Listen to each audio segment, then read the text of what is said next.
Welcome to the Sharp Way Show. So happy to see you here this evening. I know some of you saw me about, 3 hours ago. Yes, I did something about 3 hours ago, but I'm back. Clearly, I am insane, but that's okay. That's why you watch, right? You notice it's going to be a good show. It is, for some reason, Education Week, and it's past 7 p.m. on the East Coast, so now you've got to listen to me, I guess. It's glad that you're here again. Do me a favor if you like what I'm doing. I've been bugging you for a bit, and some of you have done it, but some of you are not paying attention. So you got to do it. You have to subscribe to the Sharp Way YouTube page. How else am I going to get past the algorithms that will often slow me down? So please do that. I know I have other YouTube pages. I'm asking specifically for this one. Please subscribe to the Sharp Way YouTube page. I would appreciate it. I have with me tonight a great guest, someone who is super interesting and is doing cool things. And here's the best part. Not only does she do cool things, but she can help you do cool things. Come on, that is nothing but a benefit. It is the author and activist and the author of the book Homeschool Hacks. She is about homeschooling and many other things. Linsey Knerl, how are you? Good, thank you. I'm excited to talk to you tonight. There we go. We are rocking and rolling. And for those of you who want more info on her, you can easily go to her website, linseyknerl.com. And that is L-I-N, if you are listening only, S-E-Y, no D and no A, L-I-N-S-E-Y. And Knerl is K-N-E-R-L. You didn't see that one coming. But yes, it is. It is linseyknerl.com or L-Knerl on Twitter. So the piece that I really want to bring up right away is I know most people who deal with homeschooling, they think there's no way I can, with my crazy life, homeschool. It's impossible. Whether I have a job or don't have a job, whether I have more kids or 2 kids or 8 kids or 1 kid, I can't do it. But you literally say that's part of the education. Like the messiness, the chaos of life and the day-to-day, that including your kids in that is actually part of the education. Walk down that road with me. What do you mean by that? Okay, so I am my husband will say I'm a control freak, lovingly, of course, but I am all about efficiency. I want to spend the least amount of time getting the great return, which means I do it myself a lot of times, which does not offer my children the opportunity to learn. With homeschooling, we are so overwhelmed. We are in a constant state of what I call beautiful overwhelm. And it's beautiful overwhelm. Yeah, I'm going to steal that one. Okay. We haven't eaten. It's 1 p.m. I need a kid to make some food. I throw some ingredients and I go, look, you're going to learn how to do this. It has been a necessary kind of change in how I approach life to make sure we all function, we are all thriving, we are all learning. And what I'm finding out, how many kids is all? I have 6 in total, but 5 in the house. One's already flown the coop and gotten her first job out of college. Did you do all 6?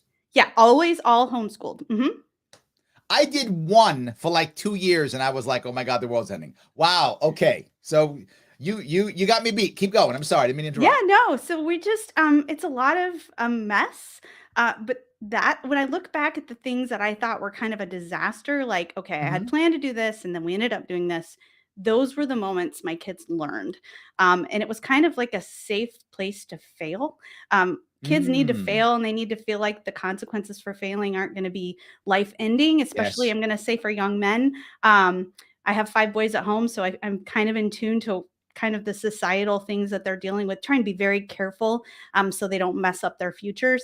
Homeschooling lets them learn, kind of figure out who they are, meet people, go places and do things in a way where if they don't have it all figured out, it's not going to be life-ending consequences. So that's the other thing I really like about homeschooling for them. Well, you bring up a point which is a little bit off topic, but since you brought it up, I want to bring it up. Boys and men are in trouble. And there was a book recently, I think it's Richard Reeves, who wrote a book, Boys and Men. And he talks about this idea that boys are struggling in school, that school is made far more for girls than it is for boys, and boys are struggling. But homeschool boys don't seem to have that problem, right? And I think it's something you mentioned before. When you put your kid into an organized school, government run school, they have to conform to the government school. But when you have your kids at home, you're able to give them exactly what they need when they need it. And if they have to run outside for a little bit to get some energy out, right? You're like, fine, go run for a bit, go play tag, now get back in and study some math or whatever is the thing you need to do. But also different types of learners. There are kinesthetic learners, audio learners, visual learners, and you can then make them work the way that works best.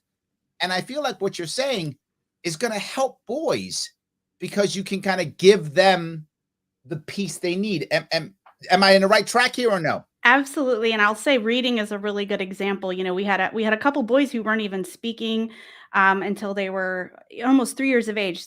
They didn't maybe have anything to say. I like to think Wow. I was good mom, so that they didn't have to ask for anything. But really, they were just taking their time. Right. And in a preschool setting, that would have been concerning, alarming. But our doctor was like, "There's nothing wrong with them. They don't feel the need to say much." And the same thing with reading. So we kind of took a more relaxed, when you start being interested in it, we'll kind of push it. We'll expose you to literature. We'll read to you. We'll have things available.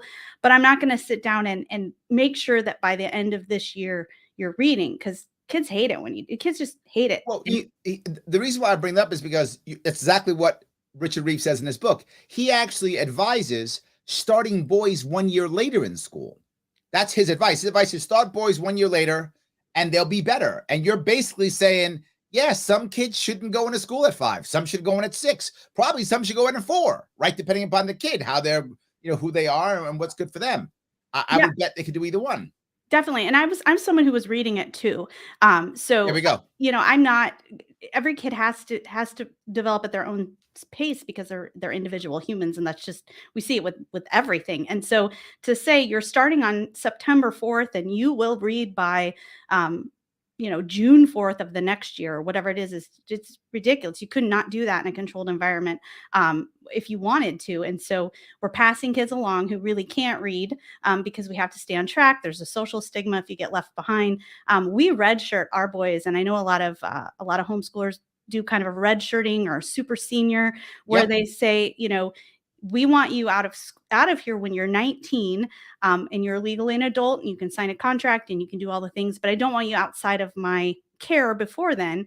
And what we're finding is boys are entering college at 18 and 19 from a homeschool environment. They're so much more well-adjusted. They're able to cook and take care of themselves, and they're driving better. They're just all sorts of social and emotional advantages. And then they're also doing better in school, and they're able to read. But it's supposed to be the opposite, right? The stories they tell us, right, are all the homeschool kids are all like incels and they can't talk to anybody, right? That they tell us that, but something else. And they've used an example here in New York. There was a group of, I think there were Hasidic Jews, I think that's true, who were homeschooled and they didn't score well on a test. I forgot what there was something that happened. They didn't score well on the test. They didn't do well on reading tests. And all of a sudden, it was like, see, all homeschoolers can't read. That was the story that came out. And see, all homeschoolers are incels. What you're telling me is literally the opposite. Now, before you go down the road, because I know you're probably going to give me like an hour of all the stuff why I'm wrong, but it's okay. I want you to, because in my own world, I brought my daughter home for a bit and homeschooled her. Putting her back into school, I mean, she was as strong as the best, if not stronger, in every way, academically, interpersonal skills, all the things, because we took her out and we worked with her. So yes, I'm sorry. I don't want to take through your thunder. Go ahead, please. No, you're fine. I mean, I could go on for the things that we're seeing. I think that homeschooling is really dangerous in the fact that it's working. And I think there are a lot of I'm so gonna steal that. Homeschooling's dangerous because it's working. It is. I'm stealing that. It's raising. I don't even like the word critical thinking. I feel like that's kind of been hijacked in our culture. But informed thinkers, careful thinkers, thoughtful thinkers. I have a value-based system that I try to instill in my children. And the number one argument I hear is brainwashing. It doesn't matter, you're brainwashing your kids.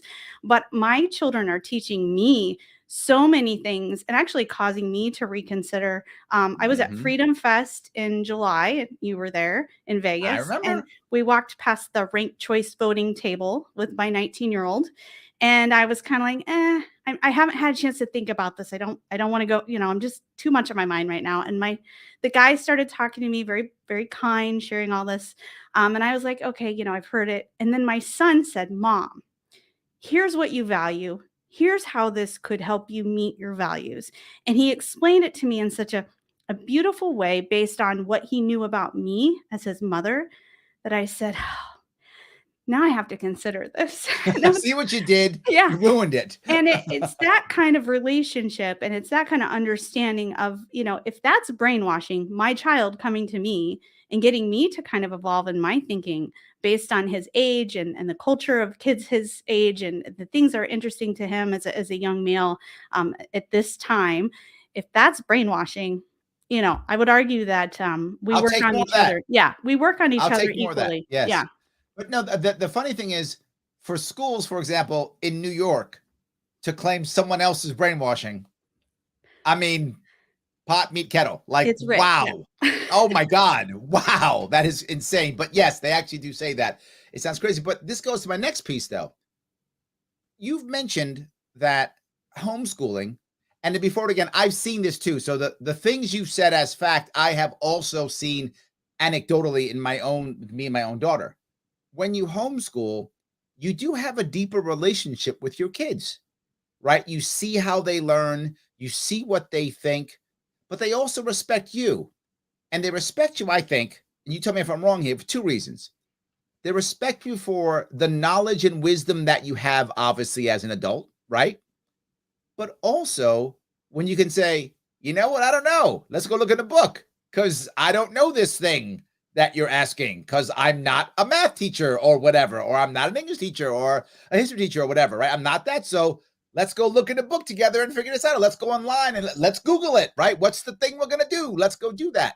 So I feel like it's a deeper relationship, both in respect for you as your wisdom and knowledge, but also respect for you that you're just human and you go find things out too. And am I right there? Yeah, I mean, you're with them all day, so you don't get to just show them the 5 o'clock mom's had a glass of wine, mom that some of my peers have been able to show because they've had their time to do their stuff all day long. Like my kids are with me all day. If I'm arguing with my husband over something stupid, they're right there, and we have to say, okay, this is what it looks like to not get along.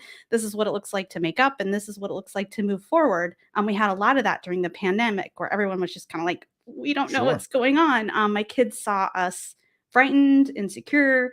We had lost business. We had loss of life, people we knew, a lot of funerals. They were with us and they were seeing all that. And my kids came to me and they said, we see you investing time in us. They're flattered to know that if I had a choice between watching the Netflix show that I've had saved in my queue for like 2 years and sitting with them and going through colleges, I'm picking the colleges. They're not dumb. They know but I have Netflix a choice. isn't that good anymore. So I'm not sure. I'm kidding. It's been 2 years. I haven't watched any of the good stuff yet. I'm too busy. Okay. So, well, no, I think your point's a valid one. I've often talked to people, when it came to parenting in general, not just obviously this, but about the idea that when I argue with my wife, I argue in front of my kids. I don't make them leave the room, right? I argue with them because they should see. You're right. My daughters see that relationships aren't always butterflies and rainbows. Sometimes they're tough. Sometimes you have bad things that happen. Sometimes you get mad and you disagree with your spouse or your partner, of course. And you also make up. You hope at least you make up, right? I've been with my wife now 22 years. So far we've made up here or there, right? So yeah, it does happen. And I think it does make the kids realize, you know what? I can have an argument with someone in my life and still make up. It doesn't mean I hate them. It just means we disagree on something, or even Viet a lot. There we go. Yes, even a lot. So we can do that too. So I love the idea that you're using homeschooling, and I would guess not purposefully. It just kind of happens in a way to raise your kids even better, right? Yeah, Yeah, if you can't do anything in a homeschool situation, it's lie. You can't lie. There's no cleaning things up to, and that might be why a lot of people are fearful. You Yeah. really do have to address life head on as a team. Your weakest member is going to be the one you put a lot into, and then the next week a different kid's going to be your weakest member, and you're just kind of always it's this kind of just constantly churning life where you're just dealing with stuff all the time, and then you're putting math in there and science in there and other things in there, and you're getting it all done, but it absolutely does not look like school. That's the number one thing. So if you want to follow what Linsey's talking about, please check her out at linseyknerl.com or Twitter, which is at @lknerl, and Knerl is Knerl. But also, I'm going to ask you for something if I could, as I usually do. If you are watching this on Twitter, please do me a favor, retweet this now. If you're watching it on Twitter, retweet it, right? Why wouldn't you do that, right? Just retweet it right now. If you are doing it on Twitter, it does matter. And if you haven't hit that like button yet, you should be doing it. Don't look at me. Click that like button. It does matter. So if you can do it, it's awesome, guys. Thank you so much. Every little bit counts. But you just mentioned something else, which is you mentioned the idea of, kind of showing everything that's happening, right? That kind of thing. Don't we fear, because you mentioned fear also, don't we fear, I got to make this school at home. So I got to give them a desk, and I got to give them a chalkboard, and I got to give them a notebook, right? I got to make it school. I got to be as rigid, and I got to be 8 a.m. They're up in the morning, and then I'm doing math for 45 minutes. Doesn't the average homeschooler think I could never do this because I can't make it school? Yeah. Yeah, and I have friends, and part of it is my style. I have friends who do that and try to do that and get real close to that, and they like that, and bless them. But I run a business, and we have a farm, and we have a different life that doesn't, I want to be able to travel and take my kid to Vegas with me, and I want to be able to do all these things, and so that doesn't work. But the bigger thing is that we don't necessarily learn that way. I don't Mm. know, in history, there's this short little 100 years to 120 years where someone thought we should, take from like the industrial prison complex and turn it into the industrial education complex and program people to do things at a certain Well, time it of day. actually made sense at one point, Yeah. right? The Prussian model, when they made it in the 1800s, made sense. They basically wanted their people to be robots who would either go into the military or go into factories. Well, if that's what you want from your society, this school system's perfect, right? That's what it's Right. made for. It's made to say, shut up, do what you're told, authority, person in front of them, what tell you to do, do the thing we tell you to do, fix the widget, and head on off to the factory or head off, into the military. I think that, I'm not saying I agree with it. I'm just saying if your goal is to do that, well done, right? Yeah. You're going to achieve your goal. But man, I hope we don't want that now. No, and our children are not means to an end. And I think that when we look at some of the things that we're trying to take from traditional school and bring it into the home, we're forgetting that that was a means to an end. Whether it's to keep kids quiet so we can have order, whether it's to get as many through as we can. And I'm not saying they're not noble ends in the sense that we're trying to do the best we can with what we have. This is nothing Sure. against teachers. It's that the ends don't have to be the same ends you have at home, and the Right. means can be just completely thrown out the door because no one's saying you have to do these things. We don't know what we don't know. And so if we've only ever been in a public school and our kids have only ever been in a public school and the books were all written for a time to be read aloud, homeschool books in the very beginning were just private school textbooks where they would change the front of the book from teacher to parent, and you still had Mm. dialogue within the book saying, ask the class, raise your hand if there's one kid, why are Right. we doing this? And so those pioneer homeschoolers that were working with what they had kind of were part of that process of bringing that school home because those were the tools we had in the Right. beginning, but we are not limited to that anymore. And so it's silly and useless to say that that should be our aim when there's Well, so many other ways. you're talking about teachers and you're not attacking teachers, and I agree. What you're talking about there is basically like, I don't know, behavioral management, classroom management, that type of stuff, which is important when you're dealing with 25 kids that are not yours, right? That makes Right. total sense, and it makes sense if that's your job to deal with 25 kids who aren't yours that change every year. So you get a new batch of kids who aren't yours every year. Yeah, that's a different skill set. That's a teacher's skill set. That's it. But you're talking about these are your kids. They're not going anywhere. You got them for at least 18 years, hopefully a whole lot longer. Hopefully they come back, but at least 18 years at a minimum. And you're raising them. So it's not the same skill set. It's a different skill set. And I think some parents are going to say, well, wait a minute, I don't have a degree in education. So how could I be a teacher? Right. Well, degrees in education are interesting too, because my husband and I both went to get one. We both There we go. left when they gave us the little presentation on, you're going to join the union, you're going to do this, this is what you're going to do. And I just went, there's not a lot of teaching. I didn't Right. feel right with it. So he went to a different way, I went a different way. But a lot of, if you look at, what the teachers are being taught, it's stuff about being trauma informed and dealing with these hurt, just actually very sad situations for children. And so it's not that those things aren't needed. It's just they're not needed for all children. And if Correct. your child isn't experiencing a whole lot of trauma, then the teaching that's going to be needed to serve the least, or those with the most social or economic problems, might not be the thing your child needs. And so Right. that's kind of where a lot of the disconnect is coming. It's not a matter of heart or intent with a lot of Sure. teachers. It's that they are really led or even guided to help those that are dealing with trauma situations. And that's not what my child needs.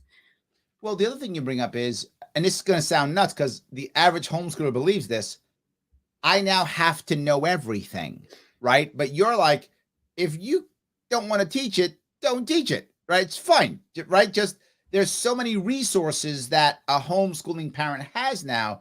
You don't have to teach every subject at all, right? In the case of science, I used to do, we still have them.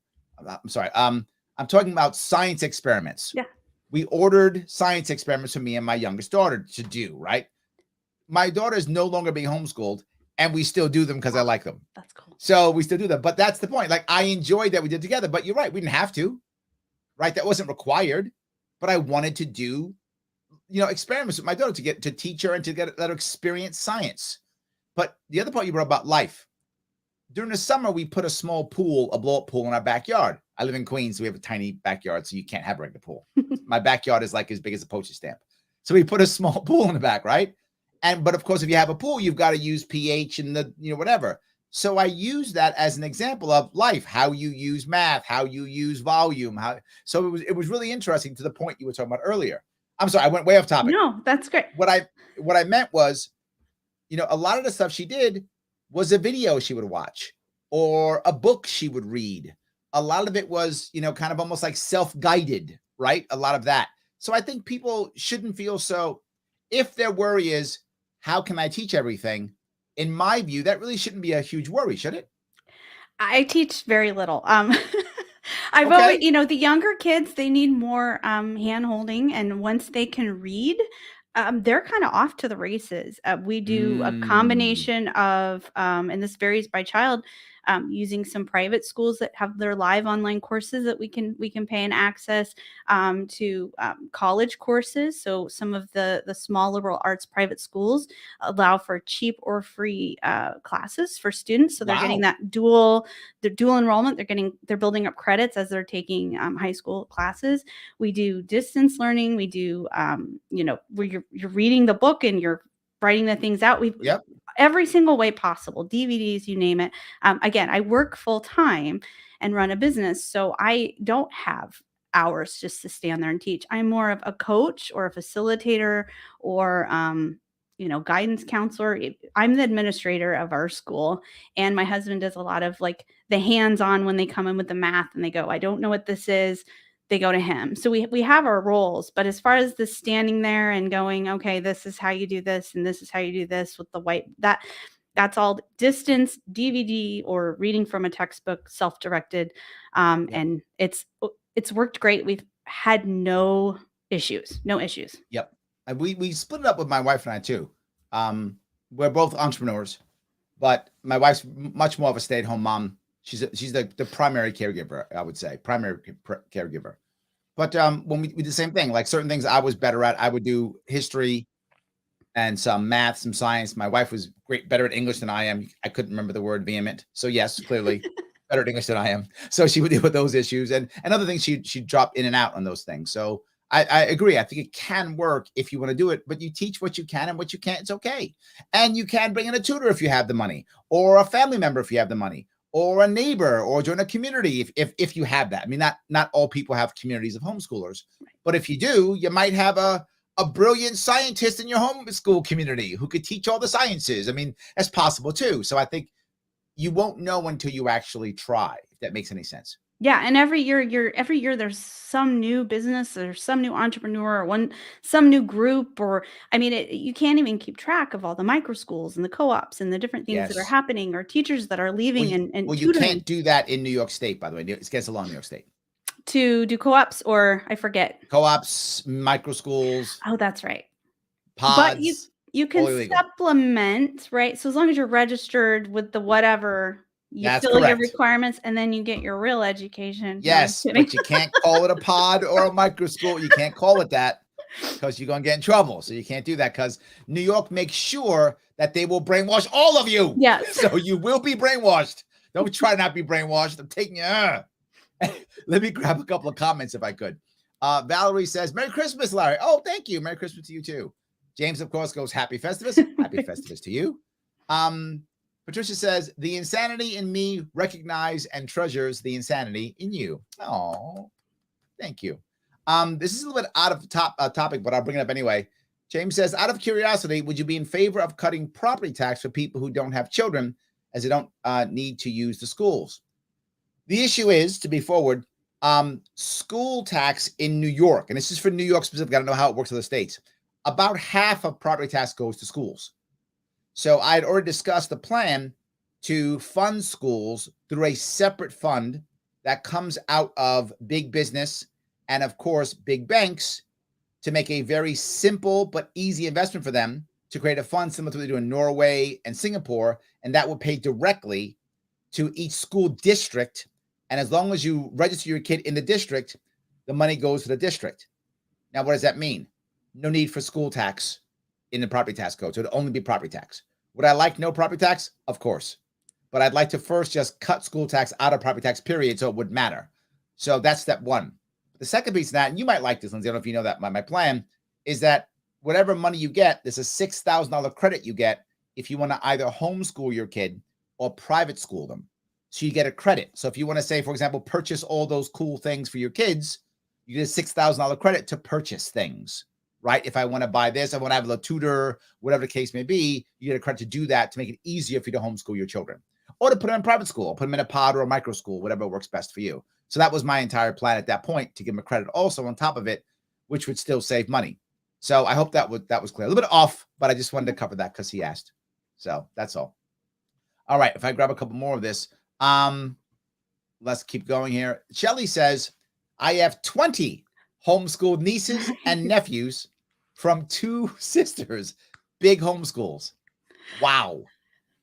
Amen. That's amazing. Yes. Oh my God. Joel says, I know an ex-teacher who has been working with homeschoolers, helping them navigate a New York State school system and paperwork filing requirements. She is busy with helping many families. Yes, and this we talk about the entrepreneur who helps people out, right? To help navigate through this, right? All that stuff. So yeah. Shelly goes on to say, now they're all adults with spouses and children, and I have trouble keeping up. I could imagine. Absolutely. Yes. 100%. Brian goes deeper. He says, call them what they are, government indoctrination centers. Well, you're not wrong. Saying the quiet part out loud. Yep. Yeah, you're not wrong. Jocelyn says, kids that learn to read at their own pace are more likely to enjoy reading for pleasure when older. I mean, I think that's got to be true, right?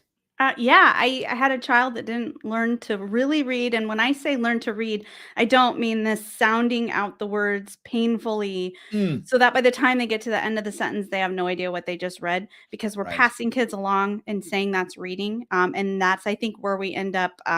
If you've seen the test numbers where they say, how are we graduating kids who, only 30% can read? And well, Absolutely. it's not that they can't read. I think they can fake it to Right. at least be able to do worksheets or tests but when it comes down to reading for comprehension and understanding, that's where they didn't, hit the mark.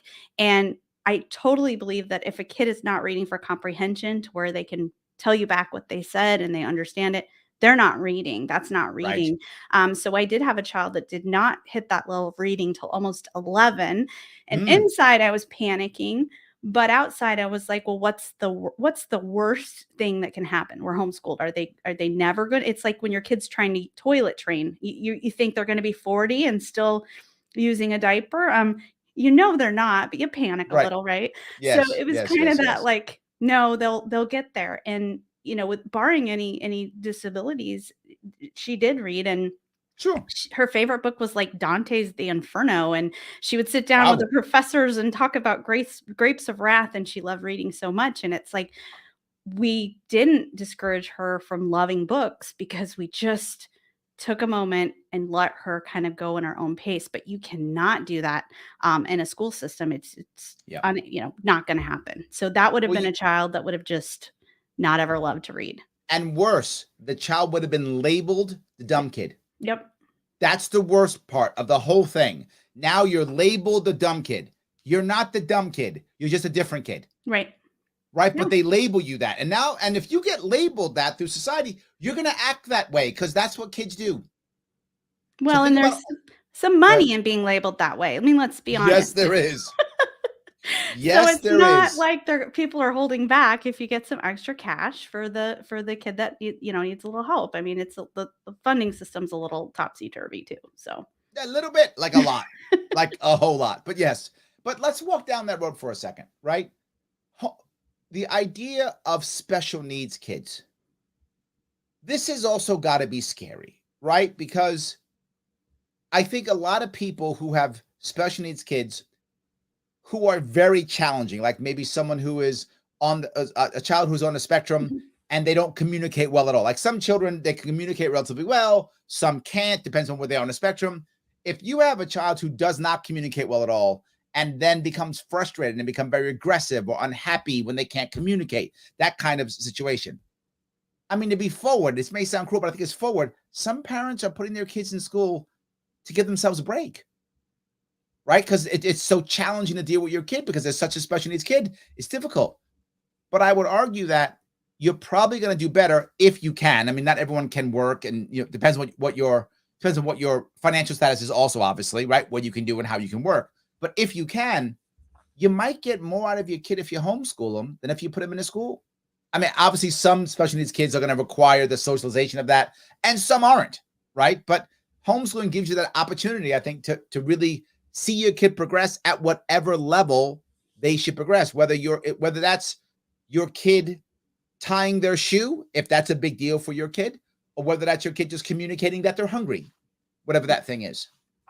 Well, we've seen this before. My husband had worked with adults with developmental disabilities for over 12 years. And so he saw kind of, what happens when government money gets in there and how parents Yep. decide how they can care for their children who are, just older children.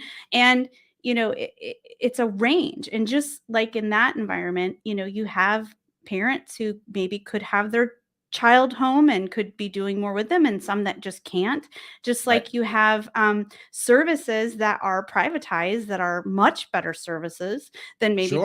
those state funded services. So it's the same kind of situation where you're having to choose, okay, state funded services have limits and rules and regulations and things that aren't going to happen. It's a lot like senior or end of life care, right?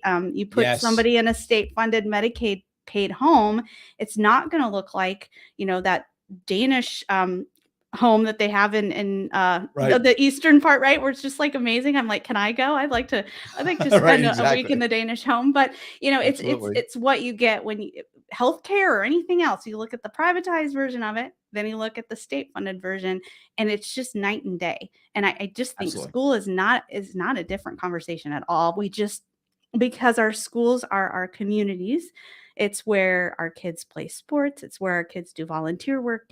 Our schools have for a long, long time been where the community meets. Right. People don't want to strip that away, or maybe they don't know how. And until we have a replacement for what our community centers around, that's going to be something we're just going to fight as a society. And we'll have to figure out if it's worth it to leave that and do something else, or if we like that enough to stay with it. So here we go. I'm going to ask all of you a favor. And if you're watching and you like what you're seeing, support the show. How do you support the show? You go to theadvocates.org and take the world's smallest political quiz. That's what you do. They're my sponsor. So if you want to make this happen, you like this show, head over there, theadvocates.org. You can take the world's smallest political quiz. Just click that link there if you want to. It goes right to it. Or go there and take one of their surveys. It's like 8 surveys. There's tons of them. Take one. The world's smallest political quiz is only like 2 minutes. It's 2 minutes. You got 2 minutes. I know you're watching me. You got 2 minutes.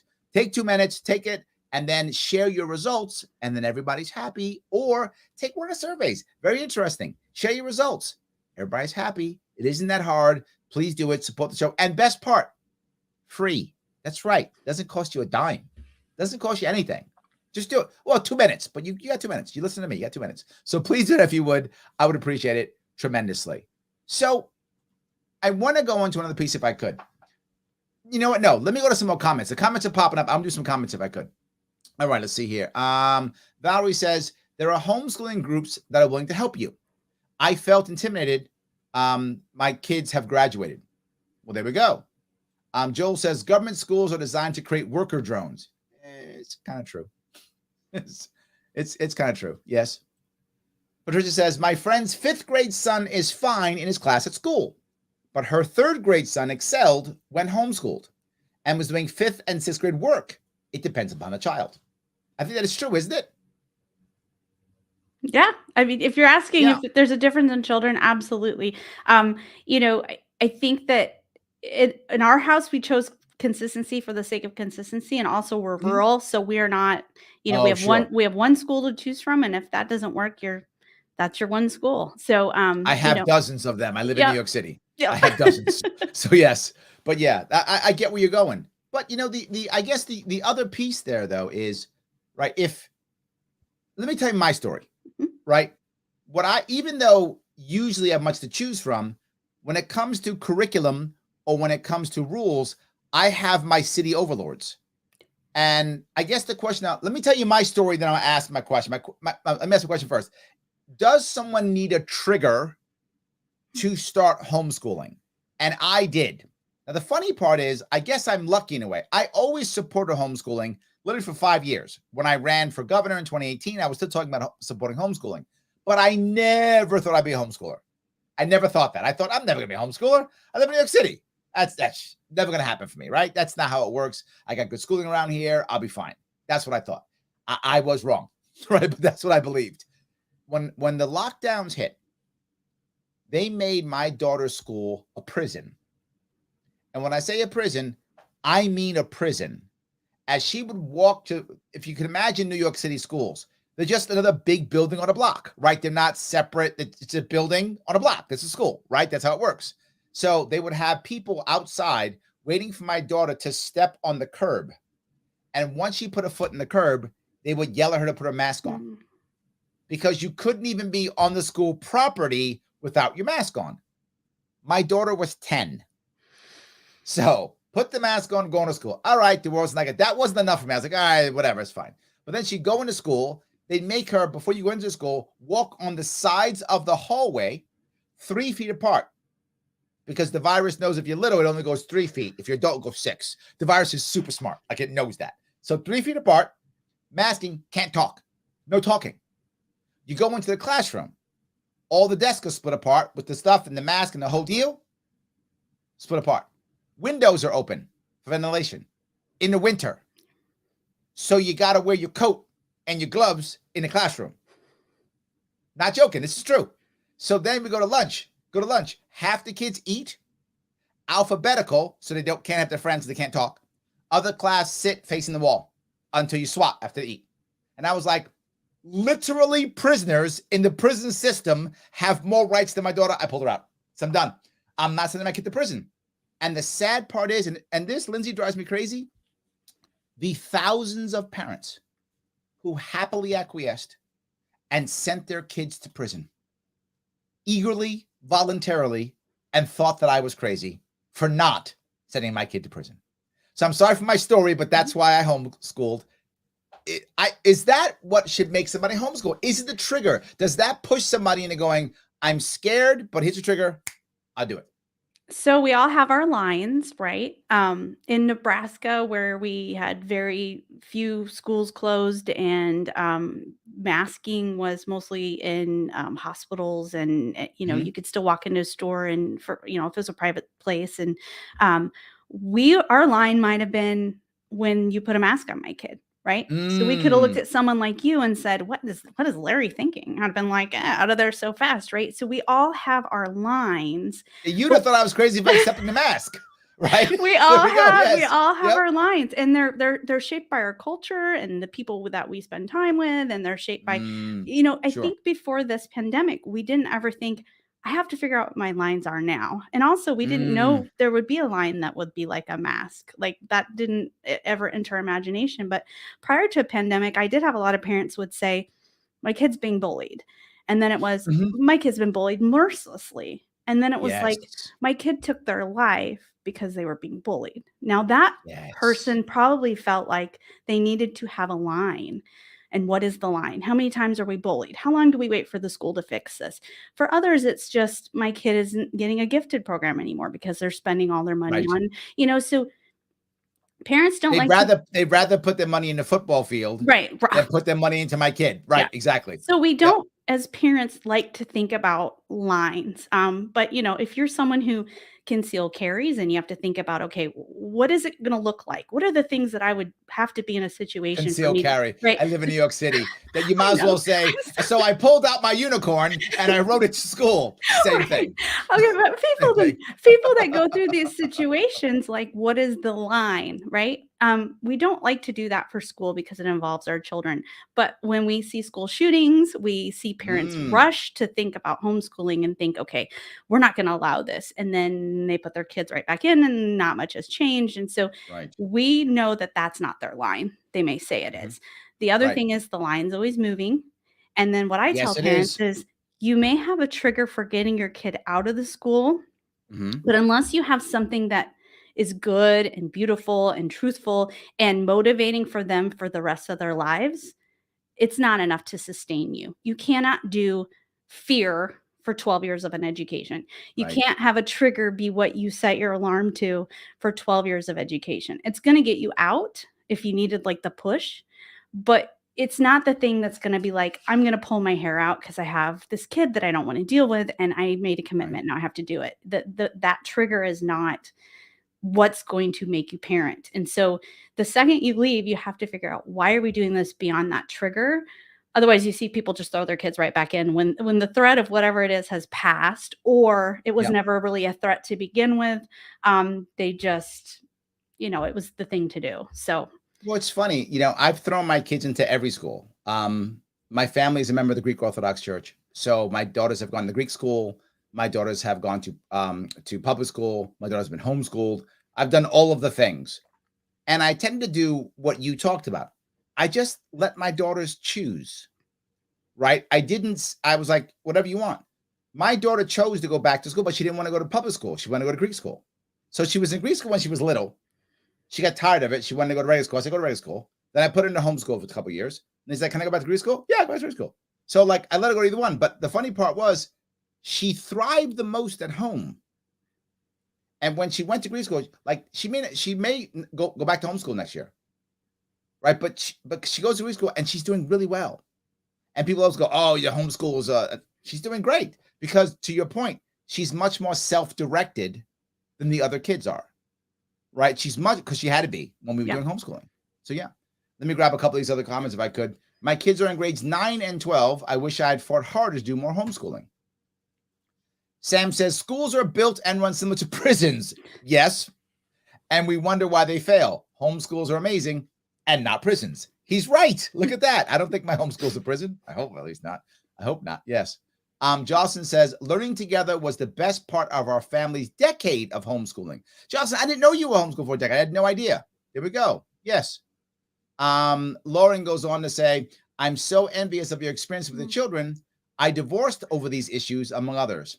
Yeah, I could see that, right? Children could be a reason to lose a marriage. I think a lot of people go through that. I'm sorry for your loss, Lauren. Obviously, I know you didn't want that to happen. I think a lot of people could have a marriage fail over children issues. I think it could happen. Absolutely. Yes. So Joel says government schools are designed to create worker drones. He said it before. He wanted to say it again. He did it twice. Joel, I heard you the first time, brother. You didn't have to do it twice. That's good. Patty says, I know a woman who had children in a 3-room schoolhouse for K through 4, 5 through 7, 8 through 12. They excelled because they were together and taught each other. It was another country. She found the way we do it wrong.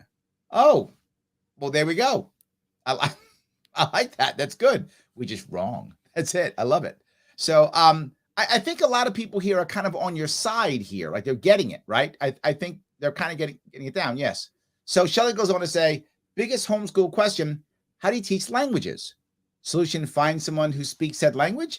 Is it, or is there, I would assume, and please tell me if I'm wrong, Linsey, there's got to be some type of online answer, computer answer that you could do to teach language, couldn't you?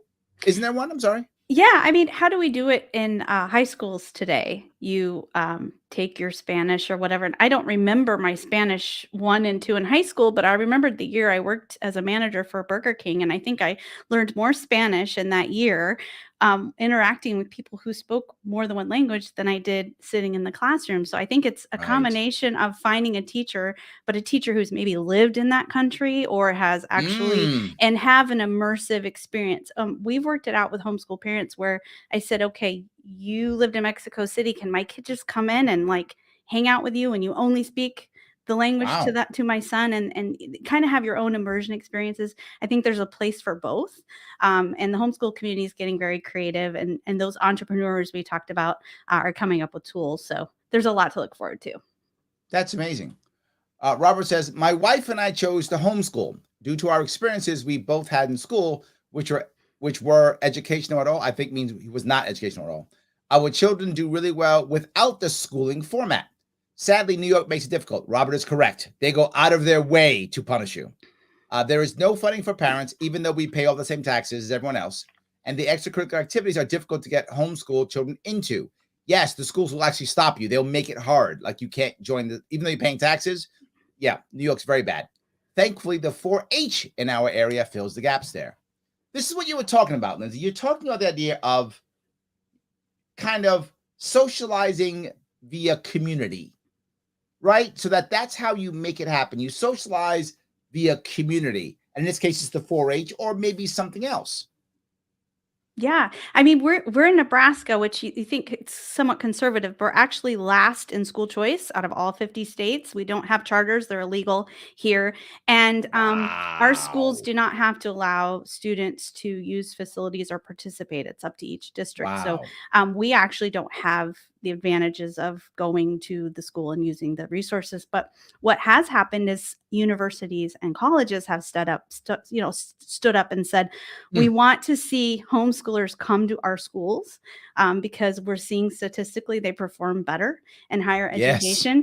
And so they're taking it upon themselves to create homeschool programs. My children go to a homeschool vocal program at a small Franciscan college. We're not Franciscan, but we will go to the college and we will learn to sing and play the piano and sing with the students on the college campus and get a music education with the hopes that, they're wanting students. It's great advertising.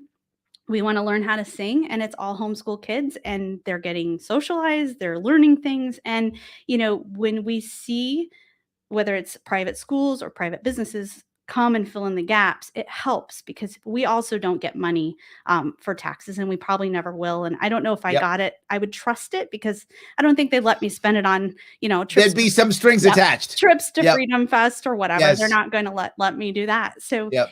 we've had to get creative, but there is money and choice. And so we're happily watching these innovators just come up with all kinds of solutions. We're in a great time, I think, to be doing this.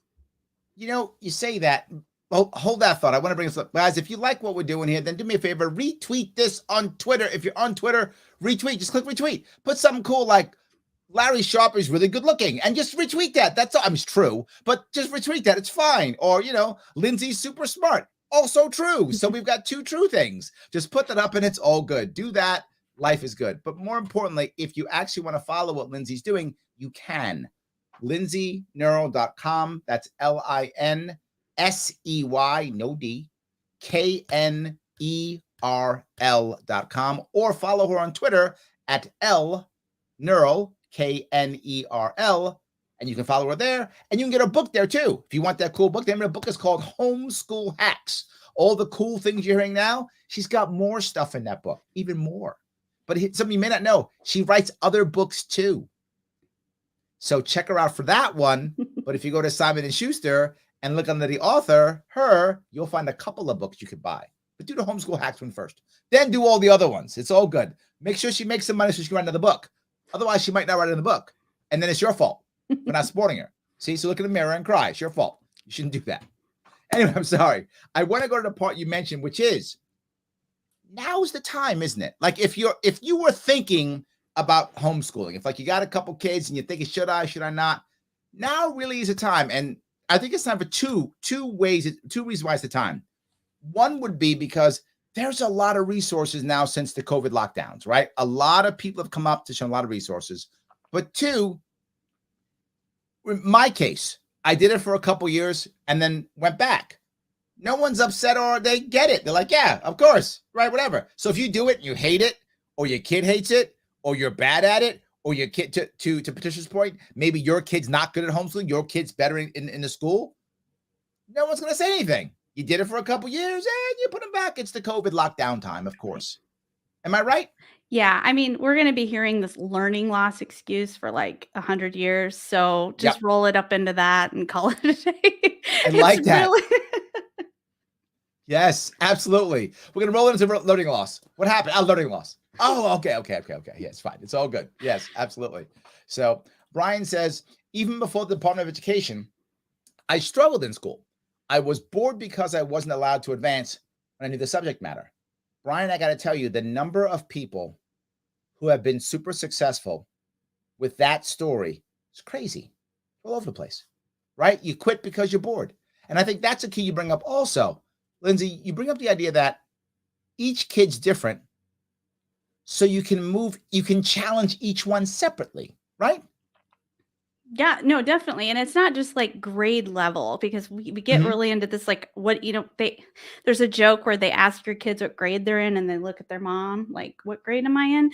Because we don't go, okay, you're in 10th grade. Like I file my paperwork with the department, right? But really it's like, okay, we're doing algebra this year, or we're doing algebra and geometry because you finished it so quickly, or we're going to take 2 years to do algebra because I'm not going to pass you until you get this right. It can look a number of ways. And so homeschoolers don't ever ask what grade you're in. They ask like, how old are you? It's a completely different world. Yes. And the first time my kid went to like a camp with a bunch of kids that weren't homeschooled, he said, Mom, you were right. The first question they asked me was what grade you were in. And I couldn't, I thought you were lying. And he said, people really identify with where they are. Like you have to be in your place in the system and you have to follow in this order. And that's such a foreign concept to homeschoolers who are learning based on skills and interests and progressing and just the natural order of learning. And so that doesn't make any sense to them. So let's go a little bit out of the actual homeschooling piece. And there's a lot of stuff behind this. And you talk about 2 things that I think are critical that most people don't really think about, which is if you do decide to homeschool, home life is going to change, right? A lot. So you're going to have to kind of find ways by default to be streamlined or simpler or easier to get stuff done. Am I right? Yeah. No, you're absolutely right. And if the kids aren't part of the solution, that's a problem. I tell people that homeschool problems are all just actually parenting problems. There are no like, oh, this is an education or homeschool issue. No, it's a parenting issue. And when your kids come home after having not had to deal, you're going to have to figure out how to parent in new ways pretty quickly. And it's not always going to be awesome. It's just, but I think it's worth it for most families. Well, I love your point. Like, so the problem that pops up isn't your problem; it's the family's problem. Right. So if if we're running behind because Johnny had to work on this or Jane had to work on that, and now dinner's late, well, Johnny, get your butt in the kitchen. You're gonna have to make some dinner, right? It's I know you're 11. Well, you learn fast. Go Mac right? and cheese, So right? there we go. We're getting something done, right? So I love that idea of having to do that because I feel like people don't realize how they will rise to the occasion. And the more important piece for me to be forward is your kids should see you rise to the occasion because kids do what we do, not what we say. Right. And then they're with you rising to the occasion. So they're actually gaining real self-esteem versus just, here's your participation trophy. You showed up. I guess that makes you awesome. But in homeschool, it's like, no. Figure out how to make the dinner. Oh, you did. Well done. Yeah. And it tastes good too. You see the fruit. Yeah. You see the fruit instantly, right? It's not something at the end of the year with a final. It's daily achievements. It's that feedback kids love. I'm not grading a paper and then for fun, I'm going to show it to you next week. Like the kids sitting there watching me and we're doing the real-time feedback. And that's how people learn. And that's how you're able to skip like these big chunks of time that take so long in the public school system. Cause it's like continual feedback and continual adjustment and continual, navigation. And that's more like what we would do in the workplace or, in relationships. It's real time. So it's very effective. The second part is you talk about the idea, and this reminds me of my Marine Corps days, which we did what was called preventative maintenance on all of our vehicles and all of our weapons and all of our equipment, right? I used to work in an armory, and we would literally oil up the weapons, clean the weapons every single month, no matter what, to make sure that when we needed them, they were going to work, right? So that was critical. All the vehicles, we do it. Anyone who's been in the military knows what PMing is. That's a verb in the military, right? You're always doing preventative maintenance to make sure your equipment works when you need it, right? You talk about that, but for yourself. You're like, I don't want self-care to be repair, right? Like I'm broken and now I got to get fixed. You want self-care to be preventative so I don't get broken. Definitely. And, as parents, especially with extra things, we're going to not do well with that at first. You have to know what you need. I need sleep. I need 7 hours. If I get less than 7, I'm taking a nap. That's just an understanding in my house. This is what's going to happen. I need meals. I need coffee. Hey, I had 6 babies keeping me up all night for a very long time. I only had 2. And I too, yeah. You have to do what you have to do. I rent an office space. It's great for work. It's great for things like podcasts.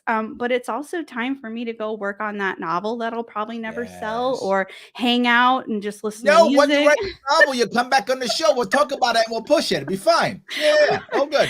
But you have to do the things, right, that keep you doing the things, because now you're modeling for your children not to be, you don't want to be the martyr that is the mess, so that kids grow up thinking they're better or more special if the worst life is for them. You want to model thriving. And so you have to do it just not because it's good for you, but because your kids are looking at everything you do, and you don't want them to marry someone who's just begrudgingly going through life, right? You want them to marry someone who reminds them of mom, and mom said, no, I'm going to have a nap, and you're going to just deal. So you start to do it because you see that your kids are learning from you, and you're modeling that. So it's accountability in all kinds of ways. You brought up, right? Yeah. The piece you brought up is that and most people would say the opposite. They will go, no, you've got to sacrifice for your kids. You got to sacrifice for your kids. And I'm the one saying, don't do that. Like, I don't know. People think I'm nuts when I say it. I say a child-only centered family is a weak family. Children are part of the family and they're an important part, but the parents matter too, right? The whole family is centered, not just one kid or the kids. If you only center them, then the parents just suffer. And then the kids see the parents suffering and go, I guess it's what being a parent is, suffering. I Right. guess is what being a parent is, sacrificing. That's what it is when everyone is important, right? Mom's important, so's the kids, they're all important. And I think you're actually modeling that by saying, let's be preventative. Let's make sure that the caretaker is in good shape so the caretaker can take care of the others. And let's make sure, and this goes back to my military piece, let's make sure that the juniors are capable of stepping up to be the seniors, Yes. Yeah. right? Yes. So I Boys think that's true. actually love doing things for mom. They're like, "Mom, I wish you'd let me help you more. You always gotta be doing Mm-hmm. all the stuff." You know, they wanna feel important and they Yep. wanna feel like they have a role in the family that's more than just existing and being Yep. something you have to pay money to have in the house. So, yeah, giving them importance, through delegation and responsibility, it's important for their esteem as well. That book we talked about earlier, Boys of Boys and Men, the author Richard Reeves brings up specifically. He says boys more than girls because girls find it easier. Boys don't need purpose. Girls will find purpose easier than boys will. Boys struggle to find purpose and need to be given purpose.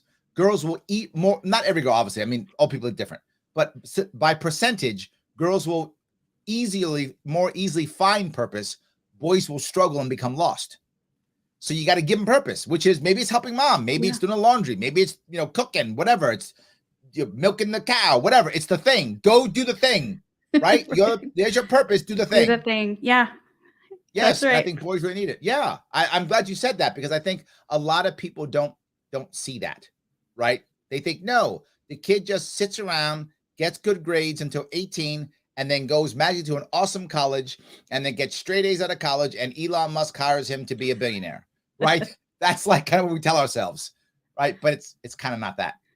We So try, and when we fail, it's actually the best thing for everybody. So, you absolutely, can still try, but I 100%, don't think it'll work for you. 100%. So let me ask you: we covered a lot in an hour. Is there something that I should have covered that I didn't?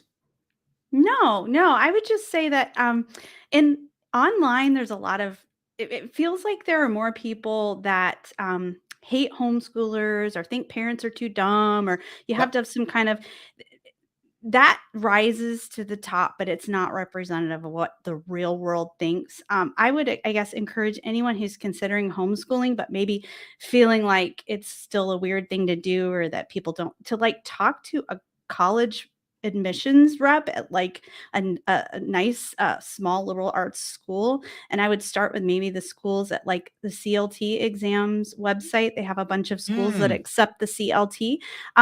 Those are schools that are kind of looking away towards like the college board way of doing things and more towards mm, classical liberal arts focus. Those colleges want homeschoolers so bad, and if they weren't a good idea, they wouldn't be asking 100%. for, yeah. So look Yeah, at what the demand is, not what this weird perception we're still holding on to from the 80s, because businesses want homeschoolers, schools want yes, homeschoolers, and we want 100%. what's valuable. So yeah, do Well, that if you're not feeling. just, but not just schools. Entrepreneurs want homeschools too, because what I see this as I cross New York State, the thing that I hear constantly is when people say, "Well, people tell me, well, Larry, you got to go to college degree so you can get hired," and I go, "No, what business owners want more than anything, not that college degrees are bad, but that isn't the critical piece. Lots of people have college degrees. What they want is someone with a work ethic. Mhm. Number one thing." And I've heard him say it to my face, Larry, you give me someone with a work ethic, I'll hire him. I don't care. I'll teach him the business. I don't care. I had one guy tell me, he said, I have a way. Here's how I hire people. I tell them they have to be there at 8. I open a door at 7:45. If they're there, they're hired. That's it. That's literally, that's how he does it. If you showed up, you're hired. He said, because they don't show up. They're always late. And another guy, when I told that story in a different event, I told that same story. And the guy said, oh my God, Larry, I had 12 interviews this week. 6 were no-shows, 4 were late. So they do want work ethic. And the thing is, homeschoolers have a work ethic because they're self-directed. Yeah. So by default, they have a work ethic. And the funniest part I'll bring up here is recently, Google, it was Google, I think it was Google. Google ended the requirement for college degrees for hiring. It doesn't matter. They don't, a college degree doesn't, I've been telling people haven't listened to me. I've been telling people for 5 years, college is nowhere near as valuable as people keep saying it is. It just has not, it has been true for 20, but I've been saying it openly for 5. That it's not as important. What do? Do you have a work ethic? Far more important, which is why, since they don't know that, they're looking for homeschoolers. Because they know the homeschooler chance, the odds are they're more self-directed. Good point. Yeah, that's yes. Exactly right. Yeah. Yep. So the last piece I'll bring up since you brought it up is being a homeschool parent. And you've brought this up, comparing it to a parent of a special needs kid. That if you're a special needs kid, and I see this in New York City like there's no tomorrow, special needs parents, and I mean this in the most positive way, are bulldogs. and I mean this in the most positive way, right? I love bulldogs. Marine Corps symbols bulldog. Love bulldogs in that they are advocating for their kids and they're going to grab it and they're not going to let it off until they get it, right? I'm getting my stuff for my kid. They are like, and well done. Like, I'm happy about that. But you've said that you've kind of got to be that way if you're a homeschool parent. You're not actually necessarily teaching necessarily. You're not actually being that, but you're making sure that your kid gets the resources that he or she needs to grow. So you're really more like a manager or an advocate or something like that. Can you walk down that road, explain it a bit deeper? Yeah, I mean, you're not being handed anything. So you only get what you go out and get yourself. It's like foraging for an education, for lack of a better word, right? But what that means is that if your child you feel like might have dyslexia, you can find online dyslexia coaching software they have now, and things that help with eye tracking and things that help with, there are tools and resources. It's just you have to be spending the time to research, to vet it, to go out and look, figure out if they take a payment program, figure out if they have scholarships. A lot of these things have scholarships. It's like when you move to a new school district and you look around and you're like, that's the school I want my kid to go to. How do we make that happen? Now, with the great thing about this is I don't have to like have an aunt, uncle adopt my kid so that they could live in a different district so they can go to good school. I just have to go to that school and figure out how to deliver it here. So very much the same mindset. I think a lot of parents already have that in them because they've been doing this whole you get to go in whatever district you're in, and they've been fighting that fight for a long time. It's just it looks different. It's online. It's kind of not centralized. You've got to do a lot of research and figure things out. And that's where like myself and others who've been, I would say, homeschooling longer, but homeschooling more recently, because the homeschooler of 20 years ago kind of knows how to get through the day, but they might not know, okay, we don't ascribe to any faith, but I want my child to learn about, these values, and I want them to have this type of a STEM education. We can go, okay, this, and this, go check it out. I think you'll like what they offer. And you can only learn that by talking to people who have been doing it kind of recently. There we go. I like that. So guys, if you like what you saw, then do me a favor, click that like button. Let me know. If you want to follow Linsey, please do so. LinseyKnerl.com, or follow her. On Twitter at LKnerl. There, all her stuff is in the description. If you want to check it out on both Facebook and on YouTube. If you want to check that out, you can, please. Guys, thank you so much for coming. Linsey, thank you for coming today. Thank you. It's been I've been wanting to talk to you for a while, so this is the best way to do it, I guess. Easiest way. And don't forget, she is the author of Homeschool Hacks. You can check her out on Twitter if you want to pick up that book, or just watch this and show your friends. Guys, thank you so much. Have a Merry Christmas. And for those of you out there who celebrate, Merry Christmas. Those of you who don't, enjoy your holiday season. I will see you all next week.